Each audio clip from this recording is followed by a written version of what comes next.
So what happens is that obviously you would assume that the Malay middle class children who are exposed to better schools, exposed to better teachers, they tend to do well and get better results than those from the rural areas.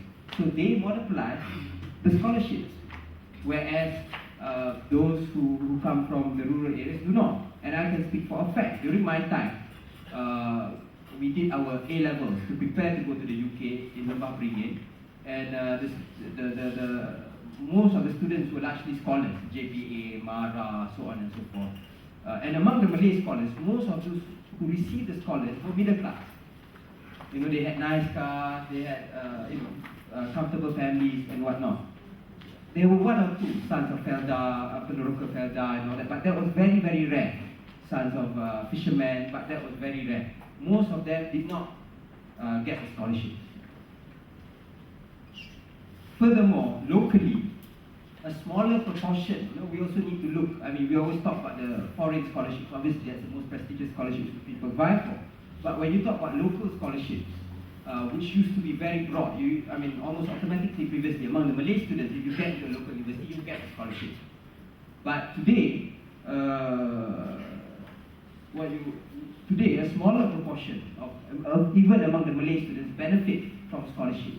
Whereas most of the students today, they rely on PTPTS, which is the student loan scheme, which is another problem on its own, and among the local students, it's a very, very big problem.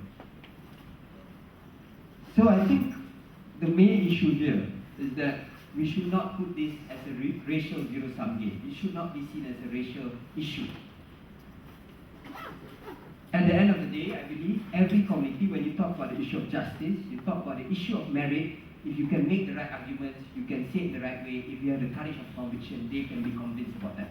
And I've seen how Dato' Sri Anwar Ibrahim in his speeches with 30,000 Malays, not in Taman Tun, but in places like Kedah or Kelantan, when he says, is it fair that the son of a Malay Dato' gets a place in the university, whereas Indian rubber tapper does not get a place simply because of the race, whereas the Indian rubber tapper scores a higher mark than the Malay, then the crowd can agree.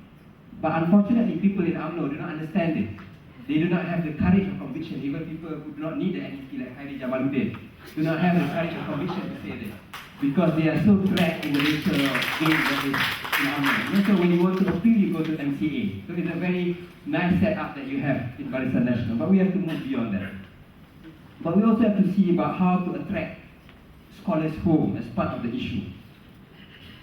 As I've said, being a recipient of scholarship, I've always believed that there needs to be a major revamp in the issue.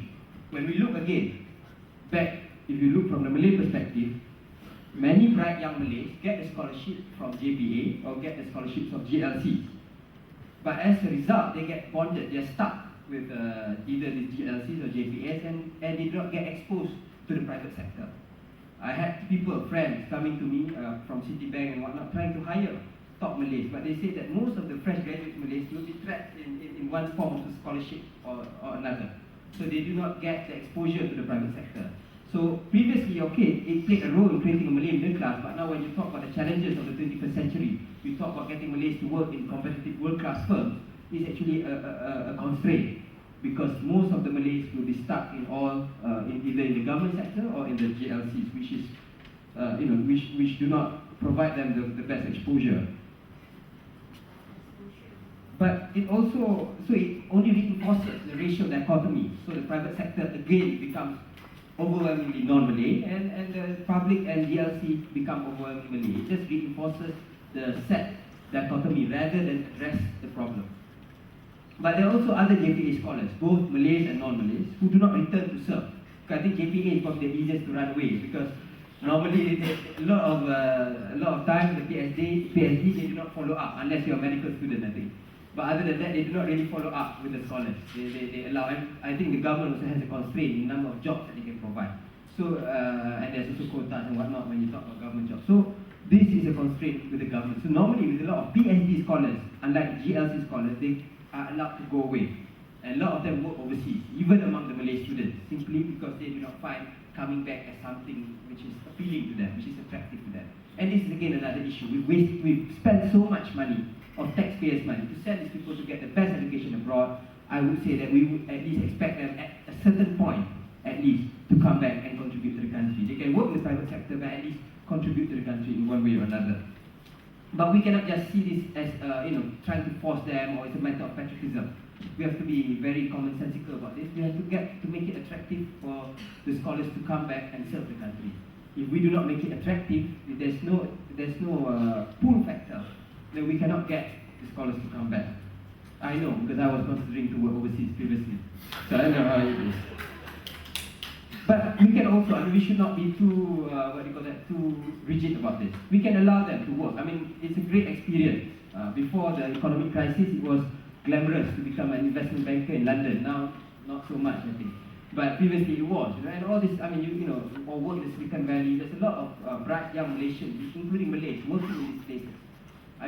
Why not allow them to work there, gain the experience there, and then come back to Malaysia and contribute? Because if you are a fresh graduate, you perhaps have less to contribute than you are with some working experience behind you. So you should allow some flexibility, but rather than penalize the people, you should get them to come back. One is, of course, to make the pay more competitive, but it's also to make the system that exists in the country more open and more competitive. I have a short story to tell you about a friend, a Malay doctor, who's a PhD scholar, who was working 10 years in UK. He got all his qualifications, specializations and whatnot, so he decided to come back to serve. He wanted to serve. He was a JPA scholar. He said he wanted to serve the country, working in a public hospital, but he wanted to do a master's or something. So he said that he was willing to pay for his JPA scholarship. After working for so long, he collected a certain amount of money, so he wanted to pay back for his JPA scholarship and just do his master's and get bonded with the university, UKM or whatever, to do his master's. But then JPA said no. He said, if you do that, nama anak awak, nama cucu-cucu awak, keturunan awak semua, 7 keturunan, kena senarai hitam. They said that. So they cannot.